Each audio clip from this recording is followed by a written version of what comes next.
Hey guys, Rob Paul here, talking to you today about the Aquarius partial lunar eclipse that will be taking place on Monday, August 7th, right around 12 noon here in Colorado, Mountain Time. We really see so much potent stuff on the horizon for us. You know, this is the first of two eclipses, back-to-back eclipses. The second of which, of course, being the total lunar eclipse, or the total solar eclipse rather, in the sign of Leo. And so whenever we have these eclipses that come in succession, which often happens in what we can term eclipse season, it always opens a portal for us for really deep transformation to take place. And what signs and aspects are the eclipse is making it where it falls in your chart can give us some clues as to what that looks like for you individually. But you know, collectively with the Aquarius eclipse, the partial lunar eclipse that's taking place on Monday, you know, I really see us being able to serve something greater than ourselves. You know, because this lunar cycle, this is a Leo lunar cycle, and so I feel that that has been very much about our self-expression, about expressing, you know, who we are on a deep level, and really allowing that to shine forth. And, you know, perhaps that's who we've become over, you know, the course of our transformation, the course of the weeks and months of who we've been evolving into, and then really, you know, instinctually following how that wants to express itself. But then when we come to, you know, the Aquarius full moon, this Aquarius partial eclipse, very much about how that can serve, you know, the greater humanity, the greater community around us. So we can see there that the stakes are high. The stakes are coming due for each of us to really, you know, embody who we are and express that, to really give our deepest gifts to the world. You know, because the world needs us, humanity needs us, each and every one of you, to be giving its gifts if we are going to transform and evolve into the new paradigm as we move into the age of Aquarius. I think in many ways it's a shifting, you know, along with that, there's a shifting of the paradigm that humanity is involved in. Cyclically speaking, we're at a point with this long Pluto-Neptune sextile that's taking place, where everyone who's alive today is going to have Pluto transit their natal Neptune. It only happens once every 500 years, and the last time that this happened for us was the end of feudalism and the beginning of capitalism.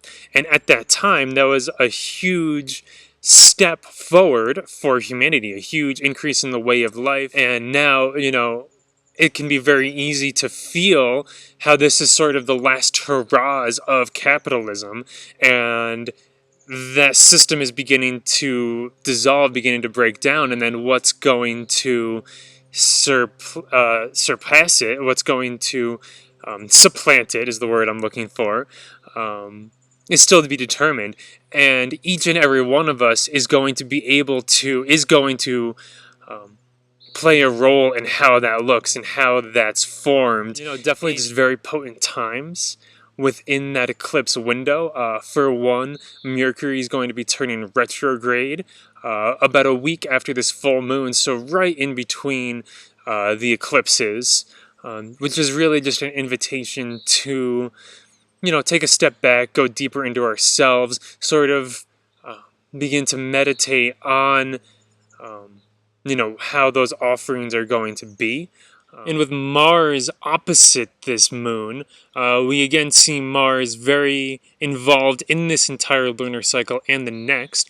And where at the new moon we were really following our instinctual impulses as to how we want to express ourselves, that's still there, but then that needs to be balanced with what the collective wants of us. And so it's the combining and the merging of those two that we'd ideally be striving for. And the last final aspect of this Aquarius lunar eclipse is Jupiter trining it, Jupiter trining the moon, and very much perhaps renewing our faith in how we can contribute, even on any small, subtle level. It doesn't need to be a big thing. If it's a grand thing that's reaching a number of people, that's great, but that's not necessary. Each and everything that we do is helping the evolution of the world and of the cosmos. And also, over the next couple weeks, we'll be having a few oppositions. We'll have Mercury opposing Neptune. Mercury is opposing Neptune now and preparing to station retrograde in opposition to Neptune. Venus moving into opposition with Pluto, and then with the eclipse, the moon opposite Mars and the sun, of course. So really a lot of balancing the polarities, balancing the poles. We might want to swing extreme in one direction or the other.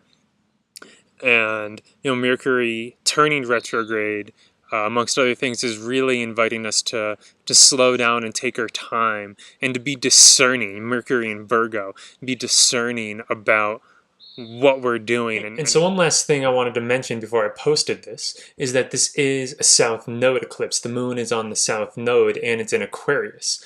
And so what that really points towards is the potential for things to really come into awareness from our past, from our karmic past, maybe challenging or difficult things that we've been facing for a long time, that we've kind of had with us. And so I think it's a really good idea just to keep that in awareness, that is a potential, and just really keep in awareness the potential need for a lot of personal space and self-care. There's a lot of potent energy and a lot of opportunity for us to really level up in our lives, but we just need to create the space for that in order to happen. So thank you so much for watching. Blessings on all your journeys. If you enjoyed this, be sure to like or subscribe on my YouTube channel, and I'll talk to you all again soon. Thank you.